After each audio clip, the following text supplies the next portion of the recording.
Assalamu alaikum. This is Dr. Mohammed Shafi and today we are going to discuss synapse and neurotransmitter. तो देखो, सबसे पहले आपको ये पता होना चाहिए कि भाई ये साइनैप्स क्या चीज होती है। तो कह रहे synapse is the junction that control the communication between a neuron and another cell. क्या मतलब भाई? न्यूरॉन और दूसरे सेल के दरमियान बनने वाला जो जंक्शन है, ठीक है, बनने वाला जो जंक्शन है, उसको आपने क्या कह दिया? उसको आपने साइनैप्स कह दिया। अब सवाल ये होता है ये दूसरा सेल क्या क्या हो सकता है। देखो, हो सकता है कि भाई ये एक न्यूरॉन है, ये दूसरा न्यूरॉन है, तो दो न्यूरॉन्स के दरमियान साइनैप्स बन जाए। हो सकता है ये न्यूरॉन, हो सकता है ये हमारे पास सेंसरी रिसेप्टर हो जिसने स्टिमुलस को डिटेक्ट किया, और ये न्यूरॉन हो। तो हो सकता है साइनैप्स एक सेंसरी रिसेप्टर और सेंसरी न्यूरॉन के दरमियान बन जाए। हो सकता है ये साइनैप्स मोटर न्यूरॉन और मसल सेल के दरमियान बन जाए। अब न्यूरॉन और मसल के दरमियान बनने वाला साइनैप्स, इसको आप क्या कहते थे? इसको आप न्यूरो मस्कुलर जंक्शन का भी नाम देते थे। So the synapse between motor neuron and muscle cell is known as neuro muscular junction. ठीक है, या हो सकता है ये साइनैप्स किसके दरमियान बन जाए? न्यूरॉन और ग्लैंड सेल के दरमियान। सिंपल सी बात है। तो ये आपको बता रहा है कि भाई साइनैप्स किन के दरमियान बन सकता है। So it's a junction between a neuron and another cell. Simple हो गई बात। अब सवाल ये होता है कि भाई हमारे पास ये जो साइनैप्स है ना, इस साइनैप्स का स्ट्रक्चर क्या होता है? अब जरा गौर से सुनना भाई। इस साइनैप्स के स्ट्रक्चर की अगर मैं बात करूं तो फॉर एग्जाम्पल मैं दो न्यूरॉन के दरमियान साइनैप्स बनाता हूं। ठीक है, so this is one neuron और ये इसका एक्सॉन आ गया। एक्सॉन आके नीचे डायलेट होता है and this dilatation of the axon is axon terminal. ठीक है, अच्छा इसको हम इनफैक्ट यहां ड्रॉ करते हैं। ठीक है, चलो अब इधर देखो। फॉर एग्जाम्पल ये एक न्यूरॉन और ये इसका एक्सॉन था। एक्सॉन नीचे आके डायलेट हुआ, इसको आपने कहा एक्सॉन टर्मिनल, या इसे आप कहते हो साइनेप्टिक नॉब।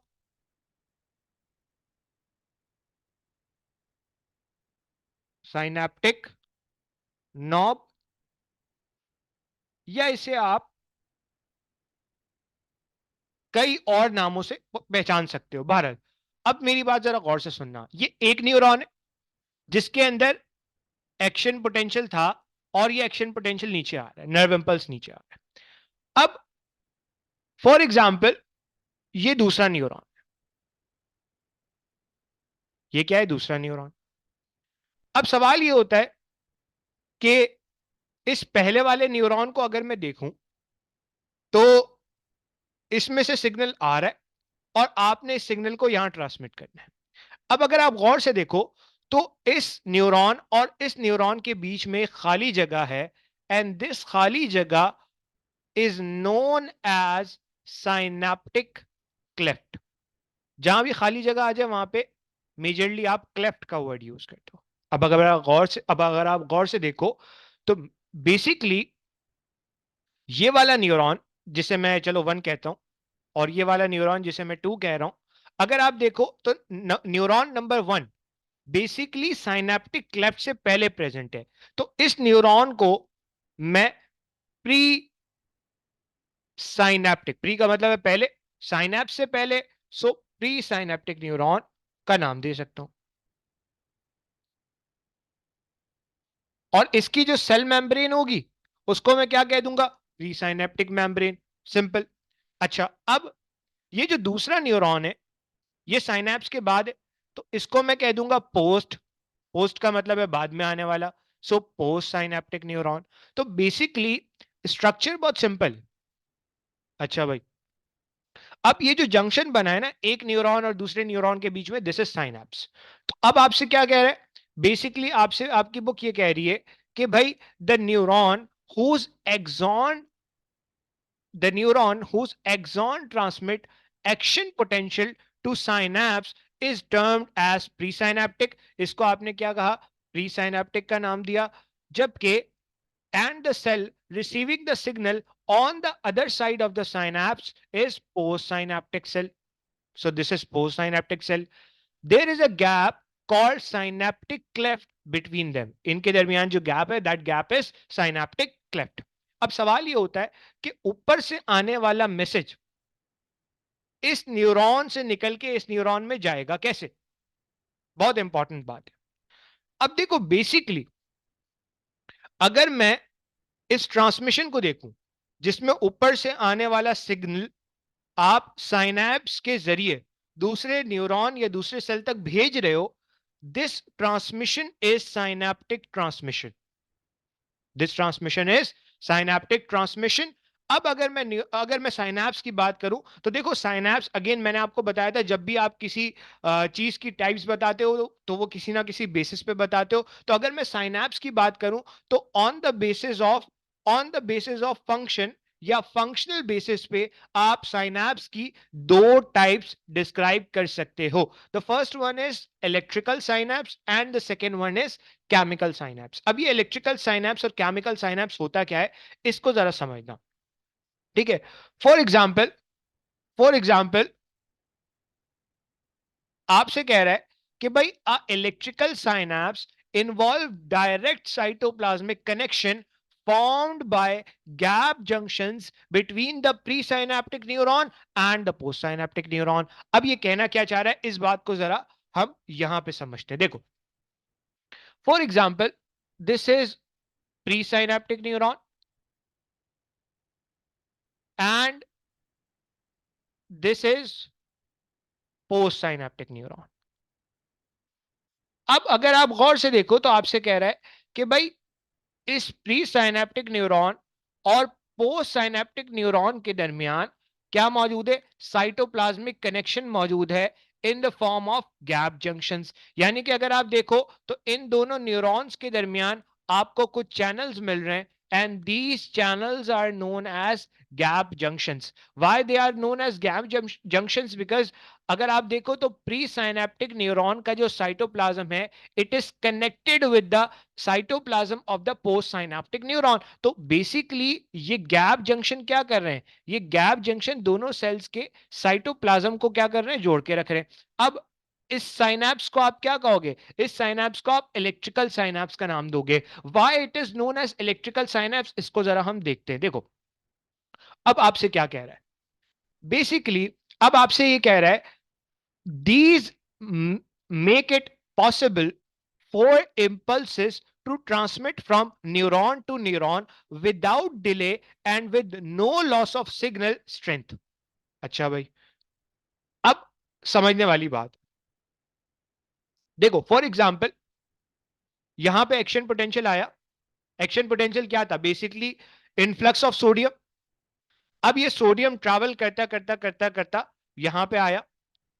अब इस सोडियम को अगर इस एक्शन पोटेंशियल को जो कि प्री साइनेप्टिक न्यूरॉन है आपने पोस्ट साइनेप्टिक के अंदर भेजना है तो कुछ नहीं करना, ये जो सोडियम आया था इस सोडियम को आप इस गैप जंक्शन से दूसरे सेल के अंदर भेज दोगे. और जब आप इस दूसरे सेल के अंदर भेज दोगे तो बेसिकली इसके अंदर भी वोल्टेज चेंज आएगा और ultimately voltage gated sodium ion खुल जाएंगे, सोडियम चैनल्स खुल जाएंगे और अल्टीमेटली क्या डेवलप हो जाएगा, एक्शन पोटेंशियल. तो इसका मतलब है यहाँ पे कोई डिले विले नहीं आएगा भाई, जो सोडियम था ऊपर वो बेसिकली नीचे आ गया और अल्टीमेटली क्या हो गया, एक्शन पोटेंशियल ट्रांसमिट हो गया. तो आपसे सिंपल बात तो ये कर रहा है. अच्छा अब आगे आपसे क्या कह रहा है, अब आगे आपसे ये कह रहा है कि electrical synapse in central nervous system synchronize the activity of neuron responsible for some rapid stereotypical movement. अब देखो अगर आप देखो तो पहला न्यूरॉन और दूसरा न्यूरॉन आपस में साइटोप्लाज्म इनका कनेक्टेड है तो कोई डिले नहीं आएगा. सिग्नल की स्ट्रेंथ जो पहले पहले न्यूरॉन के अंदर थी वही दूसरे न्यूरॉन के अंदर रहेगी तो बहुत तेजी से ट्रांसमिशन हो जाएगी. अब सवाल ये होता है कि भाई इलेक्ट्रिकल साइनैप्स आपको मिलता कहां है. बेसिकली इलेक्ट्रिकल साइनैप्स आपको इन वर्टिब्रेट्स के नर्वस सिस्टम के अंदर मिलते हैं. वर्टिब्रेट्स के नर्वस सिस्टम के अंदर आपको कंपैरेटिवली कम मिल रहे होते हैं. अच्छा भाई अब अगली बात जरा सुनना. ये तो मैंने आपको बताया क्या, इलेक्ट्रिकल साइनैप्स। अब आ जाओ जरा केमिकल साइनैप्स पे। So the vast majority of synapse in vertebrates are chemical synapse. अब ये केमिकल साइनैप्स होते क्या हैं, इनके स्ट्रक्चर को देखना बहुत इंपॉर्टेंट है। आपसे कह रहे हैं the end of the presynaptic axon is swollen and contain numerous synaptic vesicle, each packed with chemicals called neurotransmitter। अब मेरी बात जरा गौर से सुनना है यहाँ पे। मैंने आपको बताया था कि जो प्री साइनेप्टिक न्यूरॉन है, इसका जो एंड है वो वो डायलेट हुआ हुआ होता है, and this dilated end is axon terminal. इस एक्सॉन टर्मिनल में बहुत इंपॉर्टेंट बात बताने वाला हूं, यहां पे कुछ वजाइकल्स मौजूद होते हैं, एंड दीज वजाइकल्स आर साइनेप्टिक वजाइकल्स। अब सवाल ये होता है कि भाई इन साइनेप्टिक वजाइकल्स के अंदर क्या भरा होता है। बेसिकली इन साइनेप्टिक वजाइकल्स के अंदर न्यूरोट्रांसमीटर भरा होता है। So neurotransmitter is the chemical which is actually stored in the synaptic vesicle. अच्छा भाई, अब अगली बात आपसे ये कह रहा है, अब जरा गौर से सुनना भाई, बहुत इंपॉर्टेंट बात बता रहा हूं। होगा क्या, कह रहा है when action potential arrive at the end of the axon, they stimulate the opening of the voltage gated calcium ions, causing rapid inward diffusion of calcium। बहुत इंपॉर्टेंट बात है। अच्छा, अब इसको समझने के लिए आपको यहां पे देखना होगा। देखो, this is pre synaptic neuron, सही है, और ये आपका एक्सॉन टर्मिनल आ गया। इस एक्सॉन टर्मिनल पे आपको कुछ चैनल्स मिलते हैं, and these channels are known as voltage gated calcium ion channels। ये आपको चैनल मिल रहा है।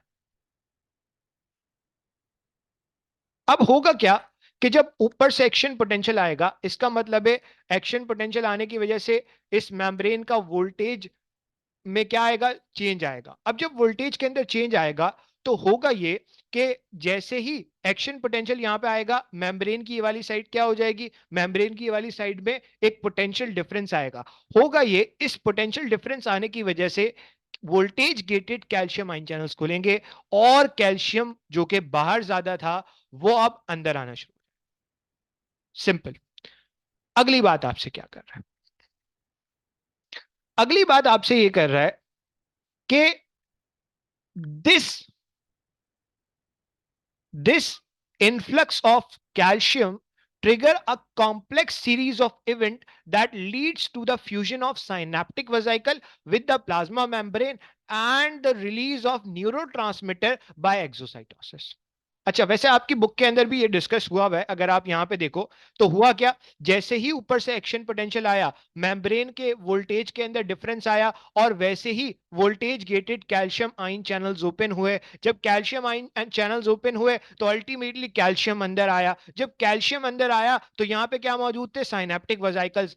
हुआ ये कैल्शियम बाइंड कर गया किसके साथ, साइनेप्टिक वजाइकल के साथ। और जैसे ही ये कैल्शियम साइनेप्टिक वजाइकल के साथ बाइंड किया, ये कैल्शियम इस साइनेप्टिक वजाइकल को मेम्ब्रेन की तरफ ले गया, यानी कि प्री साइनेप्टिक मेम्ब्रेन की तरफ ले गया, जहां पे ये मेम्ब्रेन फ्यूज कर गई किसके साथ, इस प्री साइनेप्टिक मेम्ब्रेन के साथ। और बेसिकली अंदर जो केमिकल था वो रिलीज हो गया कहां पे, इस गैप के अंदर, जिसको आपने क्या कहा, साइनेप्टिक क्लेफ्ट का नाम दिया।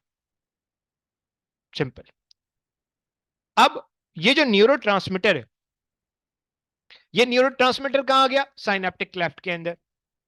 अब अगर आप इधर देखो तो मैंने आपको क्या बताया, मैंने आपको यह बताया कि जैसे ही कैल्शियम अंदर आया, कैल्शियम के अंदर आने की वजह से कैल्शियम बाइंड किया इस साइनेप्टिक वजाइकल के साथ, और ये साइनेप्टिक वजाइकल बाइंड कर गया किसके साथ, प्री साइनेप्टिक मेम्ब्रेन के साथ। इधर देखो, सो ये प्री साइनेप्टिक मेम्ब्रेन के साथ बाइंड कर गया, और अब ये न्यूरोट्रांसमीटर कहां आ गया, साइनेप्टिक क्लेफ्ट के अंदर। ये आपका आ गया पोस्ट साइनेप्टिक न्यूरॉन। अब होता क्या है कि इस पोस्ट साइनेप्टिक न्यूरॉन के ऊपर कुछ कुछ रिसेप्टर्स मौजूद होते हैं। ठीक है, फॉर एग्जाम्पल ये एक चैनल है, ये एक प्रोटीन चैनल है, और इसके ऊपर ये एक रिसेप्टर मौजूद है।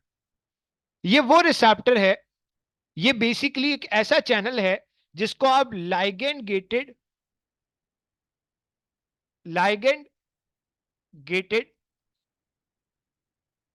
सोडियम आयन चैनल्स भी कह सकते हो।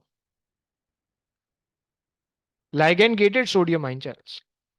अब होगा क्या कि जैसे ही ये न्यूरोट्रांसमीटर आया कहां, साइनेप्टिक क्लेफ्ट के अंदर, ये न्यूरोट्रांसमीटर इस रिसेप्टर के साथ बाइंड किया, और जैसे ही ये रिसेप्टर के साथ बाइंड किया, अल्टीमेटली ये जो चैनल प्रोटीन है ये खुल गया। इसके खुलने की वजह से क्या हुआ, बाहर जो साइनेप्टिक क्लेफ्ट के अंदर सोडियम था वो अंदर आना शुरू हो गया। अब सोचो, जब साइनेप्टिक क्लेफ्ट के अंदर जो सोडियम था वो अंदर आने लगेगा तो क्या होगा, अंदर की मेम्ब्रेन पॉजिटिविटी की तरफ जाएगी। तो अब क्या होगा कि अंदर जो है वो पहले फॉर एग्जांपल -70 था, -70 से ये आहिस्ता आहिस्ता -60 पे जाएगा, और -60 से ये कितना चला जाएगा, थ्रेशोल्ड तक पहुंच जाएगा। जब ये थ्रेशोल्ड पे पहुंचेगा तो यहां पे दूसरे चैनल्स मौजूद होंगे, और वो कौन से होंगे, voltage gated sodium ion channels. और जैसे ही थ्रेशोल्ड पे पहुंचेगा, बहुत सारे voltage gated sodium ion channels open होंगे, और इस पोस्ट साइनेप्टिक न्यूरॉन के अंदर क्या क्या डेवलप हो जाएगा, एक्शन पोटेंशियल जनरेट हो जाएगा। तो अगर आप गौर से देखो तो एक्शन पोटेंशियल जो यहां पे था वो यहां पे ट्रांसमिट हो गया। सिंपल। अब आपसे कहना क्या चाह रहा है, आपसे कहना यह चाह रहा है, depending on the type of receptor and the ion channel, they control neurotransmitter binding to the postsynaptic membrane. हो सकता है कि ये न्यूरोट्रांसमीटर डिफरेंट तरह का हो, और ये हर न्यूरोट्रांसमीटर एक डिफरेंट तरह के रिसेप्टर पे जाके बाइंड करे। अभी हम देखेंगे। अब अब होगा क्या, देखो, दो दो पॉसिबिलिटीज मौजूद है। फॉर एग्जाम्पल, इस केस के अंदर क्या हुआ, ये न्यूरोट्रांसमीटर इस रिसेप्टर के साथ बाइंड किया, और अल्टीमेटली इस रिसेप्टर की बाइंड करने के बाद सोडियम आयन चैनल्स खुले, और बेसिकली ये पोस्ट साइनेप्टिक न्यूरॉन क्या हो गया, एक्साइट हो गया। एक केस ऐसा भी हो सकता है जिसके अंदर क्या हो, अब जरा गौर से देखना, ठीक है, इधर देखो, this is pre synaptic neuron, this is post synaptic neuron. हो सकता है एक ऐसा न्यूरोट्रांसमीटर रिलीज हो, ये चैनल बना देता हूं चलो, ये आपके आ गया रिसेप्टर। हो सकता है एक ऐसा न्यूरोट्रांसमीटर रिलीज हो जो इस पोस्ट साइनाप्टिक न्यूरॉन को इनहिबिट कर दे। कैसे करेगा भाई, इसमें क्या हुआ, बेसिकली -70 से -55 यानी कि थ्रेशोल्ड की तरफ गए, basically post synaptic neuron excite हुआ। अब अगर मैं क्या करूं, अब अगर मैं ऐसा कुछ कर दूं जिससे ये मेम्ब्रेन -70 से और नेगेटिव हो जाए, यानी कि -90 हो जाए, तो क्या होगा, अब एक्शन पोटेंशियल जनरेट करना मुश्किल हो जाएगा। क्योंकि पहले आपको -70 से -55 लेकर जाना था, आसान था, लेकिन अब अगर आपको एक्शन पोटेंशियल जनरेट करना है तो -90 से -55 पहुंचाना पड़ेगा। ये क्यों हुआ, क्योंकि न्यूरोट्रांसमीटर ऐसा बाइंड हुआ एक ऐसे रिसेप्टर के साथ जिसने कुछ इस तरह की कहानी की। अब क्या हो सकता है, बेसिकली हुआ ये कि ये पोस्ट साइनेप्टिक न्यूरॉन इनहिबिट हो गया। अब ये कैसे हुआ देखना जरा, देखो, बेसिकली आपसे कह रहा है कि इट मे इधर एक्साइट द मेम्ब्रेन, हो सकता है ये मेम्ब्रेन को एक्साइट करे, and by bringing its voltage close to the threshold potential, और inhibit the postsynaptic cell by hyperpolarising the membrane. वो मैंने आपको बता दिया। अच्छा, अगली बात, आपसे कह रहा है कि neurotransmitter must be rapidly removed from the synaptic cleft to allow new signal to be transmitted। अब जरा मेरी बात गौर से सुनना भाई। अब बेसिकली अगर ये न्यूरोट्रांसमीटर इस रिसेप्टर के साथ बाइंड किया रहा तो मुसलसल सोडियम अंदर आता रहेगा, और ये एक्शन पोटेंशियल यहां पे खत्म नहीं होगा, मुसलसल जनरेट होता रहेगा। तो अब आपने इस न्यूरोट्रांसमीटर को इस साइनेप्टिक क्लेफ्ट से हटाना है ताकि नया सिग्नल आ सके। सही है, तो ये बहुत इंपॉर्टेंट बात हो गई है। अच्छा, अब अगली बात आपसे क्या कर रहा है, अगली बात आपसे ये कर रहा है कि आप इसे कैसे हटा सकते हो सकता है कि आप इस न्यूरोट्रांसमीटर को, फॉर एग्जांपल ये एक प्रीसाइनेप्टिक न्यूरॉन, ये एक पोस्ट साइनेप्टिक न्यूरॉन, इसके दरमियान एक न्यूरोट्रांसमीटर था। आपने एक ऐसा एंजाइम रखा है इस साइनेप्टिक क्लेफ्ट के अंदर जो बेसिकली इस न्यूरोट्रांसमीटर को तोड़ देगा। सो एंजाइमेटिक डाइजेशन करवा लो, या जहां से ये न्यूरोट्रांसमीटर आया था वापस उसको अंदर भेज दो। दो पॉसिबिलिटीज है।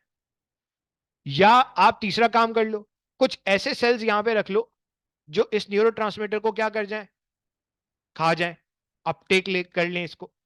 सिंपल, ये आपको पता होना चाहिए बार। अच्छा भाई, अब न्यूरोट्रांसमीटर क्या होते हैं मैंने आपको बताया। Neurotransmitter are basically chemical substance. कहां बनते? प्री साइनेप्टिक न्यूरॉन के अंदर, सब हमने डिस्कस किया। अच्छा भाई, अब सवाल ये होता है कि ये न्यूरोट्रांसमीटर कितनी तरह के होते हैं। देखो अगेन, मैंने आपको बार बार बताया है कि जब भी आप क्लासिफिकेशन करोगे किसी ना किसी बेसिस पे करोगे। अब हो सकता है आप न्यूरोट्रांसमीटर की क्लासिफिकेशन करो इनकी केमिकल नेचर की बेस पे, जो आपकी बुक नहीं बताती है, या बताती है तो बहुत एम्बिगुअस वे के अंदर बताती है। ठीक है। या हो सकता है आप न्यूरोट्रांसमीटर की क्लासिफिकेशन करो on the basis of function. अब फंक्शन की बेस पे आप कैसे क्लासिफिकेशन कर सकते हो सकता है न्यूरॉन को न्यूरोट्रांसमीटर एक्साइट करे, उसे आप कहोगे एक्साइटेटरी न्यूरोट्रांसमीटर।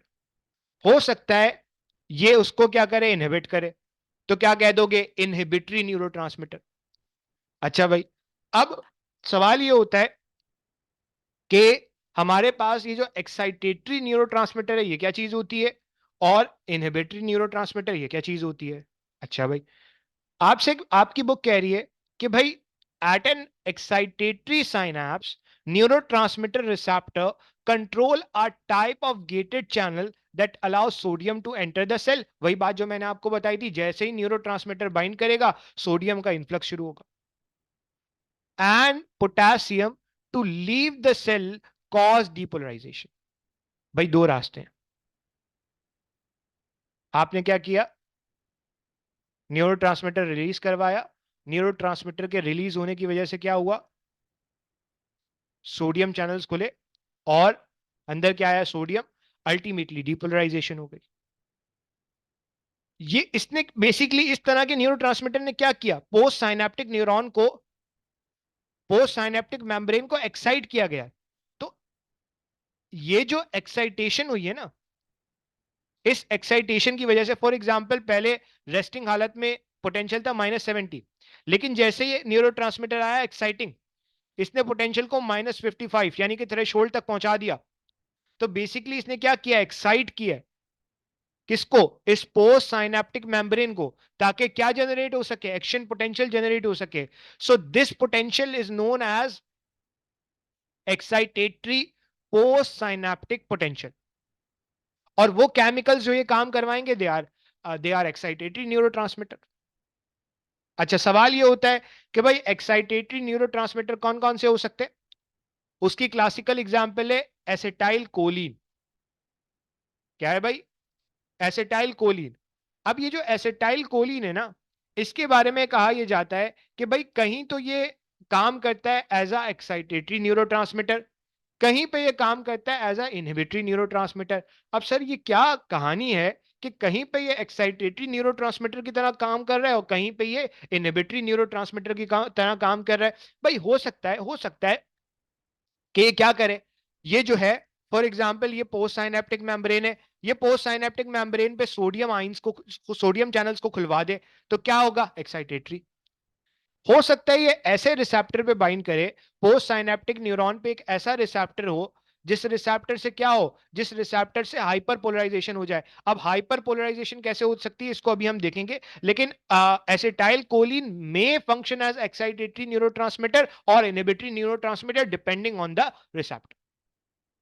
अच्छा भाई, उसके अलावा कुछ अमाइंस होते हैं, वो भी न्यूरोट्रांसमीटर की तरह काम करते हैं। अब ये अमाइंस कहां से आते हैं, basically they are derived from the amino acid, और ये न्यूरोट्रांसमीटर की तरह काम करते हैं। क्लासिकल एग्जांपल है इसकी एपिनेफ्रीन एंड नॉर एपिनेफ्रीन। ये हार्मोन की तरह भी काम करते हैं, और ये आपका न्यूरोट्रांसमीटर की तरह भी काम करते हैं। And they are basically closely related to a compound called dopamine. ये बेसिकली डोपामीन की ही केमिकल मॉडिफिकेशन से बनते हैं। दूसरी तरह का न्यूरोट्रांसमीटर है जिसका नाम है सेरोटोनिन। ठीक है। अब अगर मैं बात करूं सबसे पहले एपिनेफ्रीन और नॉर एपिनेफ्रीन की, तो ये आपको पता है, ये आपको बेसिकली नॉर एपिनेफ्रीन को आप नॉर एड्रीनलिन भी कहते हो। ठीक है। तो इसका काम क्या है? इसका काम बेसिकली आपके sympathetic and parasympathetic nervous system के अंदर आप इसको पढ़ रहे होगे। ठीक है। उसके अलावा डोपामीन की अगर मैं बात करूं तो डोपामीन बहुत इंपॉर्टेंट है। बेसिकली डोपामीन जो है ना, ये आपको, ये कौन सी कैटेगरी के अंदर आता है? बायोजेनिक अमाइन वाली कैटेगरी के अंदर। तो सवाल ये होता है कौन से अमाइनो एसिड से बनता है? तो भाई कहा यह जाता है it is made up of tyrosine. Basically tyrosine ही आगे जाके क्या बनाता है? डोपामीन बनाता है।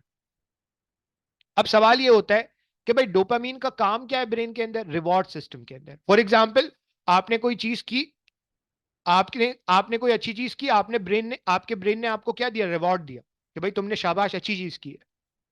अच्छा, उसके अलावा अब चलो इसकी एक एक इंपॉर्टेंट क्लिनिकल कंडीशन सुन लो। हो सकता है कि किसी कंडीशन में डोपामीन ब्रेन के अंदर बढ़ जाए। तो क्या होगा? जब डोपामीन ब्रेन के अंदर बढ़ जाएगा तो अल्टीमेटली आपको क्या देखने को मिलेगी? आपको एक कंडीशन देखने को मिलेगी जिसका नाम है शिजोफ्रेनिया। ठीक है। अभी आपकी बुक डिस्कस करती है शिजोफ्रेनिया में क्या होता है? हेलुसिनेशंस, जो आवाजें हैं भी नहीं वो भी आपको सुनाई देती है।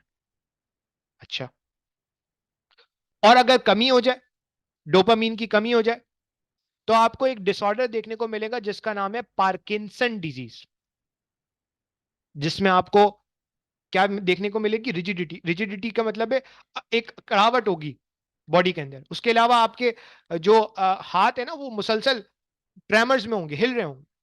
अच्छा, उसके अलावा दूसरा जो न्यूरोट्रांसमीटर यहां पे डिस्कस किया जा रहा है दैट इज सेरोटोनिन।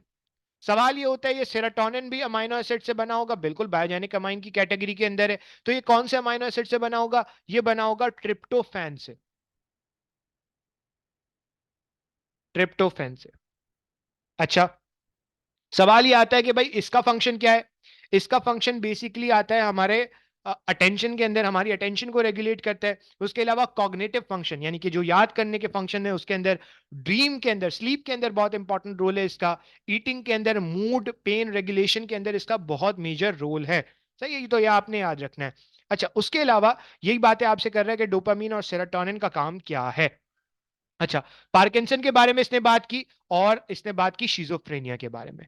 चलो अब आते हैं जरा इनहिबिटरी न्यूरोट्रांसमीटर पे। अब ये इनहिबिटरी न्यूरोट्रांसमीटर क्या होते हैं? देखो, इनहिबिटरी न्यूरोट्रांसमीटर बेसिकली क्या करेगा, अब जरा इधर देखना। फॉर एग्जाम्पल, फॉर एग्जाम्पल, एक न्यूरोट्रांसमीटर था जो इस साइनेप्टिक क्लेफ्ट के अंदर आया और ये एक रिसेप्टर के साथ बाइंड किया। ये वो रिसेप्टर था जिसके साथ बाइंड करने के नतीजे में सोडियम चैनल्स नहीं खुले, बल्कि voltage gated, sorry ligand gated potassium channels खुल गए।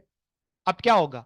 अंदर पोटेशियम ज्यादा है, बाहर पोटेशियम कम है, तो पोटेशियम अंदर से बाहर जाने लगे।